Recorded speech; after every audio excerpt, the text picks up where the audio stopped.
mesa central, una de las protagonistas de esta semana. ¿Cómo está, directora? Buenos días.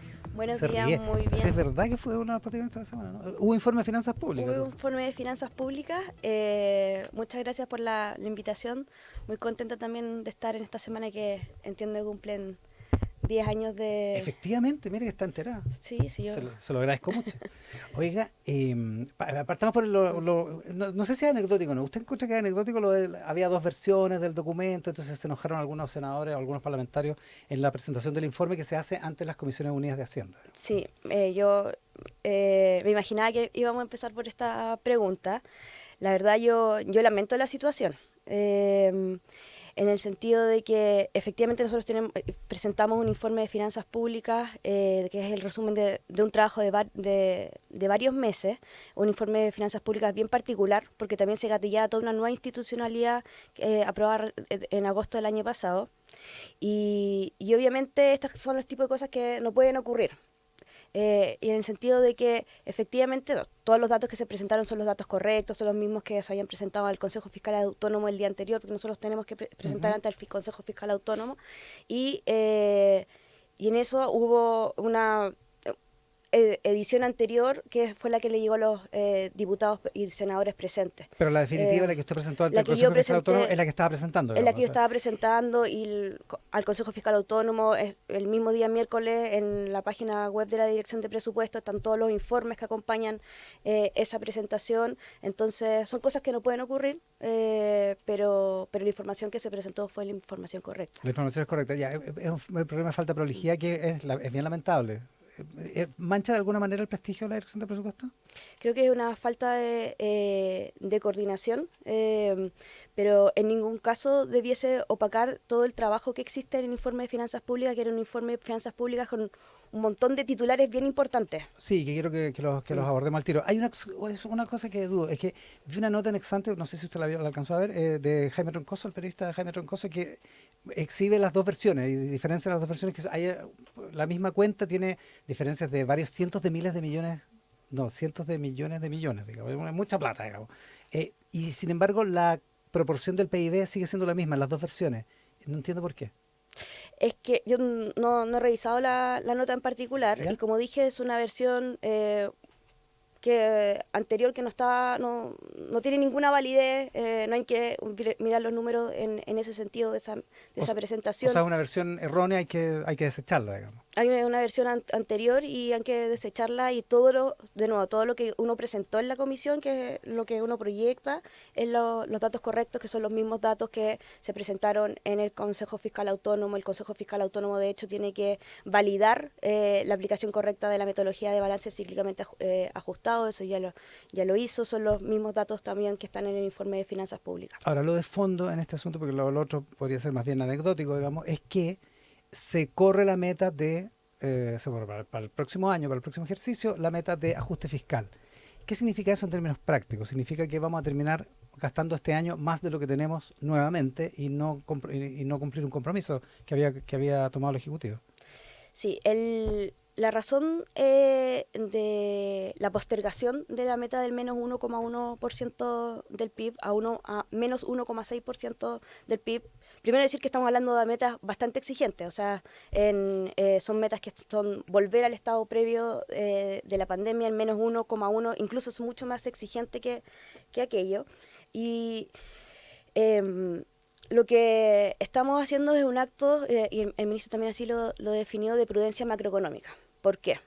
Hoy día nosotros tenemos el desvío de la meta del menos 1,1% se explica por una parte por un ajuste cíclico y otra parte por menores ingresos efectivos, ¿cierto? Nosotros a través del plan de acciones correctivas vamos a compensar esos menores ingresos efectivos, pero la parte que tiene que ver con solamente la caída del déficit estructural, solamente en la parte del ajuste es lo que no se compensaría. ¿Cuál es la lógica de esto? Nosotros, cuando se cerraron las cuentas nacionales, ¿Ya? solamente por la actualización de las cuentas nacionales, que era una noticia al alza, por ejemplo, en las proyecciones de PIB, solamente por el solo cierre de eso hace un detenimiento en la balance cíclicamente ajustado. Entonces hoy día, si nosotros, por ejemplo, el gasto compatible con una meta del menos 1,1% del PIB, significaría una contracción del gasto del 1% del presupuesto. Ya. Uno mira la historia de los 20 años de aplicación de regla de balance estructural, solamente una vez ha caído el gasto. ¿En 1%? No, una vez ¿Ah, ya? ha caído el gasto Ah, ya, anteriormente, en 20 años, ya. que fue el año 2022, cuando asumió este gobierno. Porque había que, claro, Había que, que recortar el pero gasto nunca fuertemente. antes se había rebajado el gasto al año siguiente. Entonces estamos viendo que es poco prudente hoy día aplicar una convergencia tan fuerte de un año para otro. En la convergencia entre el menos 3,3% del PIB a menos 1,1% del PIB es un salto importante. Prácticamente 2 puntos. Más de 2 puntos del PIB. ¿Y cuándo hemos tenido un salto así importante de convergencia fiscal antes en la historia de que existe el balance? Solamente el año 2022, cuando tuvo que hacer ese ajuste importante. Claro, porque el presupuesto del 2021 había sido extremadamente expansivo. Había sido digamos. extremadamente expansivo. Nunca antes. Siempre los pasitos que vamos dando en la convergencia fiscal, cuando se reduce el déficit cíclicamente ajustado, es de 0,5, 1%, el más alto, que fue el 2010, 2011, algo por ahí, es de menos 1,3%. Ya, y ahí es donde viene Entonces, solamente para terminar, ¿sí? que entonces en el salto al menos 1,1 es un salto bien grande, sería el más grande después del año 2022, y ahora con el menos 1,6%, aún así es más alto. Es exigente. Es el segundo más alto después del 2022. Nunca ha habido un salto así. O sea, igual el gobierno grande. Está comprometiendo un ajuste importante. Entonces, es poco prudente hacer un ajuste tan grande en tan poco tiempo. Y lo que estamos haciendo es corriéndolo hacia el 2026. Ya, se siguen un montón de preguntas, pero vamos por algunas. Parte del ajuste está dado por unos 800 millones de dólares donde el gobierno dice, esto me lo voy a ahorrar, porque son proyectos de ley que están en tramitación o que van a iniciar su tramitación. Ese criterio es cuestionado por varios economistas porque dicen, ¿por qué vamos a contar hoy como plata que tenemos una plata que en rigor no tenemos? Porque en una de esas pasa algo en el Congreso y no se aprueban los proyectos y ahí quedamos. O sea, por eso... ¿No es demasiado optimista ese supuesto? O sea, yo diría que es ambicioso, porque la otra opción es uno no suponer que tiene no suponer y no trabajar por aquello. Que y ha sido el tener criterio un déficit conservador habitual de la IPRES, digamos. Exacto, porque lo otro es considerar que o sea, creo que uno tiene que ponerse la meta más exigente con la prudencia fiscal que eso requiere para aquello. Entonces son proyectos de ley que dependen de la aprobación del Congreso, pero nosotros desde el Ministerio de Hacienda creemos que efectivamente hay que hacer un ajuste fiscal, pensando en el mediano plazo sobre todo. Y parte de la presentación y de lo que está en el informe de acciones correctivas es que hoy día no tenemos mucho más espacio de gasto para rebajar de manera administrativa. Nosotros hemos hecho reasignaciones a la hora de formular el presupuesto importantes durante estos años. Son 1.500 millones de dólares cada uno de los años. El año pasado rebajamos el gasto primario, que es sin contar los intereses de la deuda, en 1.500 millones de dólares. Y hoy día cuando uno analiza porque para hacer ajustes fiscales hay que conocer bien el presupuesto. La mayor parte del presupuesto son beneficios legales o gasto que también sería poco prudente rebajar este año, como cosas la que están inversión comprometidas. Pública.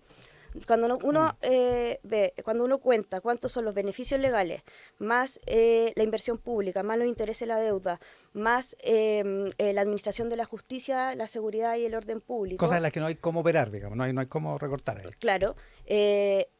Eso llega más o menos al 90% del presupuesto. O sea, ¿dónde hay mayor fuente de financiamiento para un ahorro fiscal que no perjudica a la ciudadanía? En gastos que hoy día consideramos que no están siendo bien utilizados. Y esos requieren proyectos de ley. Un caso, por ejemplo, son los costos financieros del CAE. Por eso está dentro de la lista el financiamiento de la educación porque superior. hoy al fisco le cuesta plata el aval, digamos, el ser el aval. Digamos. Otro proyecto que está puesto tiene que ver con, nosotros iniciamos una norma de retiro obligado para los mayores de 75 años en la administración pública y por ley de presupuesto vamos a legislar que esos cupos no puedan ser reemplazados en la administración pública, o puedan ser reemplazados siempre y cuando se acumulen 3 retiros y ahí se reemplaza una Por uno. persona. Por eso se llama 3 por 1 el Sí, proyecto. Y eso se va a tramitar en la ley de presupuesto de fines de este año. de fines de este año. Ya. Entonces, ahí yo creo que no hay una bala de plata. Creo que la trayectoria que estamos presentando es una trayectoria que se hace cargo o recoge diversas acciones, porque no hay una bala de plata de decir, acá en realidad con esto vamos a tener 1.500 millones de dólares de ajuste de gasto permanente, porque eso es lo que necesitamos, un ajuste de gasto permanente, porque podemos seguir haciendo ajustes de gasto administrativo como lo ha hecho esta administración, pero la verdad que ese ya tiene como un espacio más o menos limitado, y para hacer espacio fiscal permanente en el tiempo es lo que estamos proponiendo. Hay que entrar a picar derechamente. Estamos con la directora de presupuestos, Javiera Martínez. La pregunta, directora, es si los supuestos con los que trabaja el gobierno no son excesivamente optimistas. Goldman Sachs decía ayer que eran optimistas. Yo le pregunto si son excesivamente optimistas, porque es optimista que los proyectos se van a aprobar y vamos a tener 800 millones de dólares de ajuste estructural, sí, firme, como usted dice. Son optimistas el cálculo de los ingresos fiscales, de la recaudación fiscal del primer trimestre es bien optimista. De hecho, incluye unas cosas que es discutible si tienen que estar incluidas. En fin, no estamos siendo demasiado optimistas y por lo tanto nos vamos a pegar de nuevo un costalazo como el que nos pegamos el año pasado, donde el déficit fue mucho mayor de lo que se pensaba. Yo dividiría la preocupación. Uno tiene que ver que he leído hemos tenido como reacciones sobre el 2,5% de crecimiento. Y ahí también el ministro lo explicó en la presentación, que esto se trata, el supuesto de escenario macro, que es el que insuma a las proyecciones.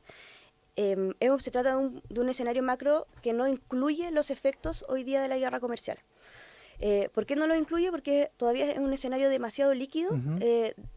Como para poder incluirlo. Hay también un tema de cierre estadístico de los datos, pero lo que va a hacer el Ministerio de Hacienda es actualizar en un par de semanas más o mes y algo más la proyección de los escenarios macroeconómicos. Por lo tanto, el escenario podría ser un poco más desmejorado, digamos, un poco más desfavorable. Exacto, o sea, hoy día es el 2,5, la proyección de 2,5 del PIB del Ministerio de Hacienda es un escenario de continuidad con respecto a lo que teníamos. ¿Qué es lo que nos interesaba hacer con este informe de finanzas públicas? Que incluso adelantamos la publicación de este informe de finanzas públicas, tenía que ser en el 28 de abril, pero lo adelantamos esta semana. Queríamos, de alguna manera, cerrar la conversación sobre el año 2024, presentar las acciones correctivas luego, pero si esperábamos tener todas las variables para calcular un mejor escenario macro que represente lo que va a pasar en los próximos meses, íbamos a demorar mucho. O sea, de hecho, el mismo Fondo Monetario en sus proyecciones de ayer decía, esta versión de proyección hay que mirarlas con mucho cuidado porque estamos en un escenario de incertidumbre. Eso se entiende. La pregunta es si hay que ser conservador o hay que ser optimista. Por ejemplo, el tema de la recaudación fiscal, dice el ministro, usted dice, se aumentó un 15,2%. Buena noticia. Pero le preguntan por si esto integra la renta que se ha recibido por beneficios tributarios para la reconstrucción, y la respuesta es sí. La pregunta es si ese es el criterio correcto. Porque esos son recursos spot, sí, y además con un destino definido, digamos. Están incluidos, pero a ver, hay dos cosas que son relevantes. Uno es que nosotros, en una de las mayores novedades del informe de finanzas públicas, tiene que ver con el cambio en la metodología para calcular los ingresos. Hoy día el informe de finanzas públicas por primera vez incluye ingresos calculados a través de microdatos y además también estamos para los cálculos de renta integrando series de tiempo que van a permitir armonizar mejor el corto plazo con el mediano plazo y la dinámica de la operación renta en general. Hoy día el mejoramiento en ese sentido de la metodología de ingresos, que está acompañada de toda la asistencia del Fondo Monetario y que va a tener va a dejar un documento escrito, va a ser súper importante, y yo creo que es una modernización que se debió haber hecho hace 15 años atrás probablemente. A esta administración le tocó hacerla, asumirla, y va a quedar como un activo del Estado. Y eso implica que vamos a tener mejor pronóstico de los ingresos. Exacto. Porque eso es lo que falló en los últimos 2 años, ¿no? En el 2023 tuvimos 1% más de ingresos de lo proyectado. O sea, el 2024 fue donde hubo una caída que no era esperada. Y en el documento de acciones correctivas se detalla cuál fue las razones del desvío del 2024 2024. Ahí hay acciones que tienen que ver, de nuevo, con el ajuste cíclico, que eso es un tercio, que tienen que ver con los factores coyunturales de la economía, y 2 tercios que son por ingresos efectivos. Una parte de eso es litio, una parte de eso son los resultados de depreciación instantánea, que no voy a alargar en eso, pero también está invito a leer el informe de finanzas públicas y el documento de acciones correctivas. Pero efectivamente, hoy día yo creo que lo que va a quedar a nivel institucional en materia de ingresos es mucho mejor de lo que teníamos antes. Es mejor, ya, se lo pregunto, por ejemplo, Cristina Torres, que fue, si no me equivoco, la segunda mujer que ocupó su mismo cargo. Sí. En la Universidad de San Sebastián, junto con Alejandro Weber, hacen un estudio y dicen, aquí se ha cambiado el criterio respecto de cómo se cuentan las necesidades de gasto en inversión pública, en infraestructura. Y si uno usa el criterio que se usaba antes, el 2006, ponen el ejemplo de ellos, las holguras fiscales para el próximo año, para el próximo periodo, para el próximo periodo presidencial son negativas en 14.000 millones de dólares, no en 6.000, que es lo que hasta ahora más o menos estimábamos. Entonces, uno se pregunta, ¿son correctas o son lo suficientemente conservadoras como para ajustarse a la realidad y no hacerse trampa en el solitario las proyecciones que está haciendo el gobierno? Mire, yo creo que, o sea, no leí el informe en particular, pero nosotros el año 2024, cuando nosotros asumimos el gobierno, las proyecciones de ingresos para el año 2024 eran del 24,2% del PIB, de ingresos. Ya. Eso fue la proyección que quedó de lo que se venía haciendo hasta ese momento. La recaudación final fue un 21% del PIB. Entonces vemos que el 2024 no tenía problemas de proyección desde el año 2023, sino que las holguras que se consideraron cuando el cambio de administración también venían con una metodología que nos estaba haciendo cargo, una proyección de metodologías de ingresos que nos estaba haciendo cargo de 2 cosas muy importantes. Uno es el shock macroeconómico que se vivió durante el año 2021 y el año 2023. La asistencia al Fondo Monetario lo que dice es que Chile no es una excepción con respecto a las proyecciones que han tenido después de la pandemia en materia de ingresos. Hay cosas que han cambiado, hay países que han tenido desvíos por factores más de cambios económicos, otros que han tenido por factores de cambios tributarios, y eso, por ejemplo, a Chile hay 2 cosas que se suman: los shocks macroeconómicos entre el 21 y el 23, y que terminaron en el 2023, y las más de 50 medidas tributarias aprobadas en 3 años, entre fines de 2019 a enero del 2022. Entonces, ¿cuánto diferenciar eso? ¿Cuánto fue ingresos permanentes? ¿Cuántos fueron ingresos transitorios? Las metodologías de proyección tradicionales de la Dirección de Presupuestos no fueron capaces de calibrar eso hacia el 2024. Y por lo tanto hubo que cambiarla. Y por eso la estamos cambiando. Y la están cambiando de la manera correcta, dice usted. Según toda la mejor estándar que tenemos a nivel comparado. Ahora, en la práctica lo que pasa es que los gastos comprometidos para el futuro, para los próximos 4 años, son mayores que los gastos estimados. Entonces hay un problema. Sí, tenemos un problema, no sé si es de la DIPRES, pero es un problema del país, digamos. Del país, efectivamente, porque nosotros hoy día, el país desde hace 20 años que tiene la regla de balance estructural y ha tratado prácticamente desde el año 2012 en adelante de poder converger a 0,0% del PIB. Nosotros teníamos como meta para el 2026 menos 0,5% del PIB. Y efectivamente ha costado llegar a ese balance, y que la propuesta de nueva trayectoria que estamos proponiendo, la nueva trayectoria fiscal, que ojalá contemos con el apoyo para poder sacarla adelante, lo que plantea es que las holguras que se veían negativas hasta ahora pueden ser holguras positivas en el margen. Pero dejan por ejemplo, al año 2029 se podría efectivamente llegar al 0,0% del PIB. Ahora, pero para eso, Matías Acevedo, por ejemplo, que también fue director del presupuesto, dice: el próximo gobierno va a tener que hacer un ajuste el próximo año de $1.000 millones, más aparte del ajuste que está proponiendo el gobierno actual, digamos. Sí, esa es la ley de presupuesto que nosotros vamos a tener que formular. Entonces, efectivamente... ¿Usted está de acuerdo?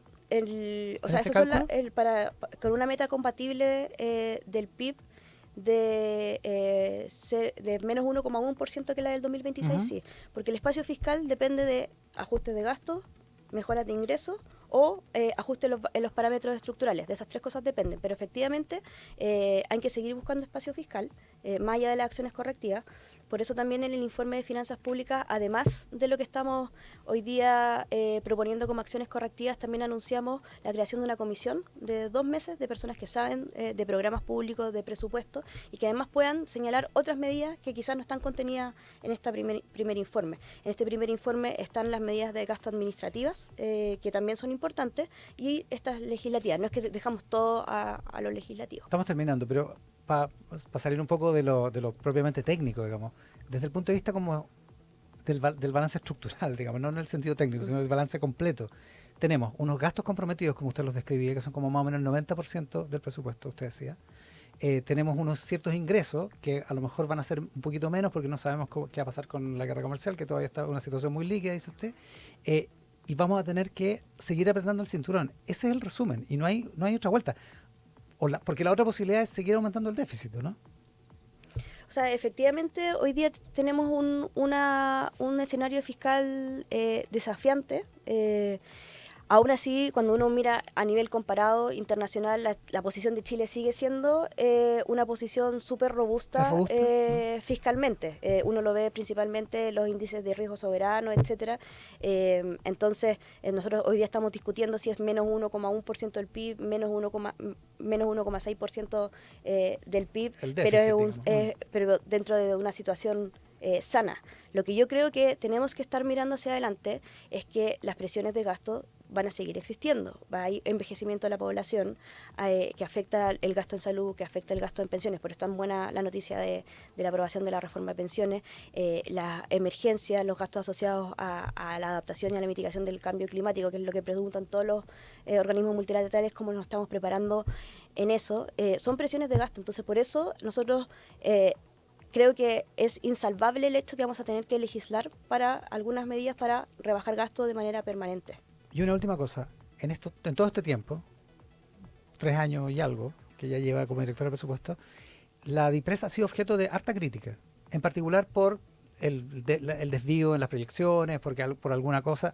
Hay algunos economistas más o menos sensatos en todos lados, digamos, con distintas opiniones respecto de todas las direcciones de presupuesto cometen errores porque no son errores, son cosas que no se pueden evitar, digamos, desde el punto de vista de la proyección de los ingresos o de los gastos.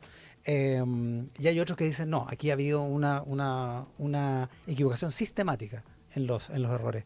¿Usted de qué manera defiende no solo el prestigio, sino la acción profesional, digamos, de la dirección del presupuesto? Yo creo que lamentablemente primero, yo soy una persona que